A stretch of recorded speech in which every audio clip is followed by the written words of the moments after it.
दोस्तों, दुनिया के हर मुल्क के डिफेंस सिस्टम की जो बुनियाद होती है, जो उसकी फाउंडेशंस होती हैं, वो उस मुल्क का थ्रेट परसेप्शन होता है। थ्रेट परसेप्शन यानी वो मुल्क अपने लिए सबसे बड़ा ख़तरा किस मुल्क को कंसीडर कर रहा होता है या किस ग्रुप को कंसीडर कर रहा होता है, और उसी थ्रेट परसेप्शन के हिसाब से फिर मिलिट्रीज़ को मॉडर्नाइज़ किया जाता है, अपग्रेड किया जाता है, डिफेंस के जो फंड्स हैं वो अलोकेट किए जाते हैं।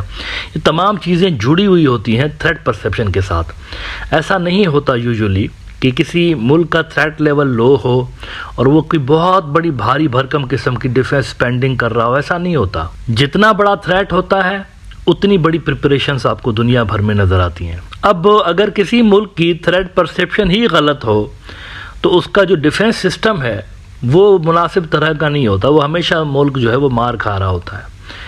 पाकिस्तान की जहाँ तक बात की जाए तो वहाँ पर किसी किस्म की कोई कन्फ्यूजन है ही नहीं। पाकिस्तान की जो थ्रेट परसेप्शन रही है वो यही रही है कि हमें एक ही मुल्क से ख़तरा है, दैट इज़ इंडिया, और हमें अपना जो डिफेंस सिस्टम है वो इसी मुल्क को काउंटर करने के हिसाब से बनाना है, और वो इस हवाले से अपनी बजट भी बढ़ाते रहते हैं और कोशिशें करते रहते हैं। अच्छा, इसके अलावा बांग्लादेश की बात की जाए तो वहाँ पर शेख हसीना के दौर में कोई क्लियरिटी नहीं थी, थ्रेट परसेप्शन के अंदर क्लियरिटी नहीं थी, यानी वो इंडिया को थ्रेट कंसीडर नहीं करते थे शेख हसीना के दौर में।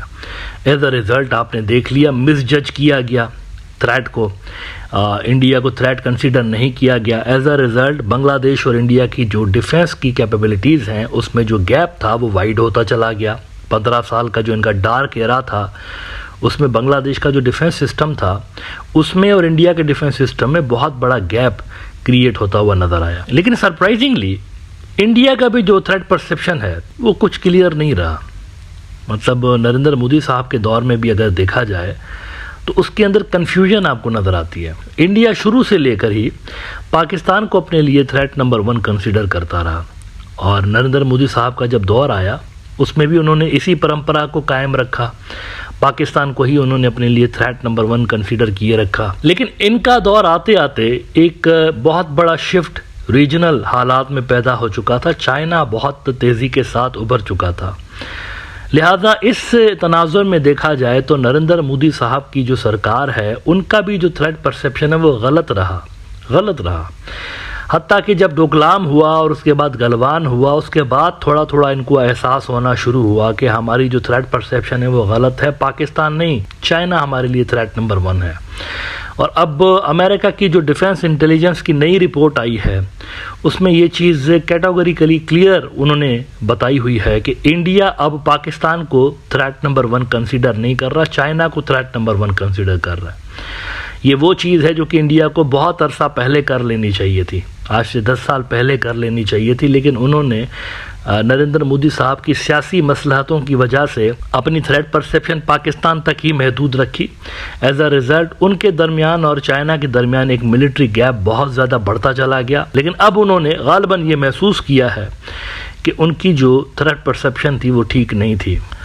द हिंदू रिपोर्ट कर रहा है कि India views China as primary adversary, Pakistan more ancillary security problem. US report, ancillary का मतलब होता है कि यानी जिस तरह से सपोर्टिंग जो होते हैं ना प्लेयर या सबऑर्डिनेट जिसे कह लें, तो अमेरिकन इंटेलिजेंस की रिपोर्ट कह रही है कि इंडिया पाकिस्तान को सपोर्टिंग प्लेयर के तौर पर देख रहा है, चाइना को प्राइमरी थ्रेट के तौर पर देख रहा है। कहते हैं prime minister Narendra Modi's defence priorities will probably focus on demonstrating global leadership, countering China and enhancing new Delhi's military power, says the US defence intelligence agency. अच्छा, अब ग्लोबल पावर तो नरेंद्र मोदी साहब क्या खाक दिखाएंगे, हमें नज़र आ रहा है कि रीजन के मुल्क ही उनके साथ खड़े नहीं हुए। जब ये इंडिया पाकिस्तान लड़ाई हो रही थी तो रीजन में ही इंडिया आइसोलेट नज़र आया, ग्लोबल लेवल पर तो खाक वो अपनी लीडरशिप स्किल्स का मुजाहरा करेंगे।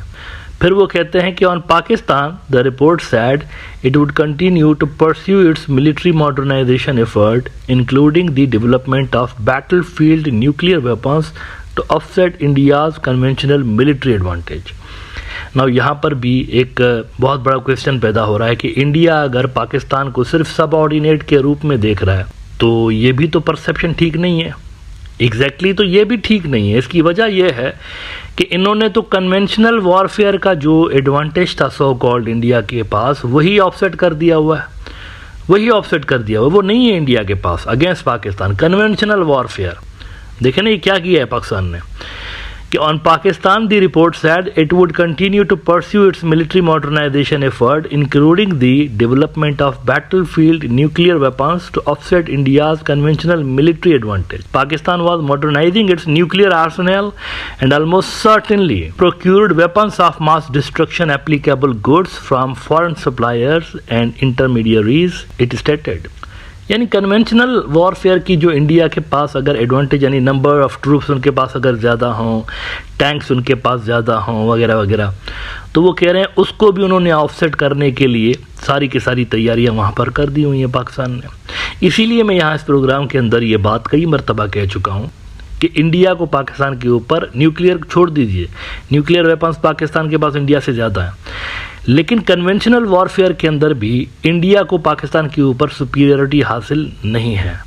और यूएस इंटेलिजेंस रिपोर्ट जो है वो इस हवाले से क्लियरली बता रही है कि इसको ऑफसेट करने के लिए इंडिया की कन्वेंशनल वॉरफेयर के अंदर जो सुपीरियरिटी थी उसको ऑफसेट करने के लिए पाकिस्तान ने बहुत कुछ किया हुआ है।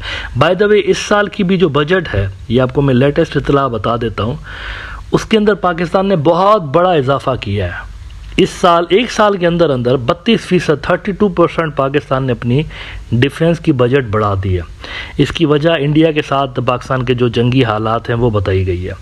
बिजनेस रिकॉर्डर ने रिपोर्ट किया है कि Pakistan budget 2025-26 rupees 2.8 trillion defence budget proposed citing war like situation with India. अच्छा, पाकिस्तान के साथ ये सूरत हाल है। चाइना के साथ क्या सूरत हाल है? क्या इंडिया और चाइना ने जो हाल ही में नॉर्मलाइजेशन की कोशिशें कर रहे थे और गलवान के अंदर वो जो 2020 में क्लैश हुआ था जिसके बाद फ़ौजें इनकी आमने सामने खड़ी थी चाइना और इंडिया की, तो क्या वो मामला रिजॉल्व हुआ है? यूएस इंटेलिजेंस की रिपोर्ट कह रही है कि नहीं हुआ रिजॉल्व। द हिंदू रिपोर्ट कर रहा है कि referring to the agreement between India and China in October 2024 for disengagement from Depsang and Demchok, the report noted that the disengagement did not resolve the long-standing dispute about border demarcation but reduced some tension still lingering from a 2020 incident when troops on both sides were killed in a clash along the LAC। तो वो जो China के साथ bordering areas हैं वो भी disturbed हैं और पाकिस्तान के साथ जो बॉर्डरिंग एरियाज हैं वो भी डिस्टर्ब्ड हैं। तो अब ये जो अमेरिकन इंटेलिजेंस की नई रिपोर्ट आई है, इस हिसाब से ये चीज़ तो क्लियर हो गई है कि इंडिया ने फाइनली अपनी थ्रेट परसेप्शन रिवाइज की है। लेकिन क्या इसके अंदर अब भी क्लियरिटी मौजूद है? The answer is no. ये जो इन्होंने पाकिस्तान को सपोर्टिंग एक्टर के तौर पर पोर्ट्रे किया हुआ है कि वो सपोर्टिंग एक्टर है, असल जो हमारे लिए थ्रेट है दैट इज चाइना, यहाँ पर इंडिया एक मरतबा फिर से मिसरीड कर रहा है। पाकिस्तान कोई सपोर्टिंग प्लेयर नहीं है यहाँ पर, वो इटसेल्फ एक ऐसी फोर्स है जो कि इक्वल कैपेबिलिटीज रखता है इंडिया के डिफेंस सिस्टम के साथ मद्दे मुकाबले होने के लिए।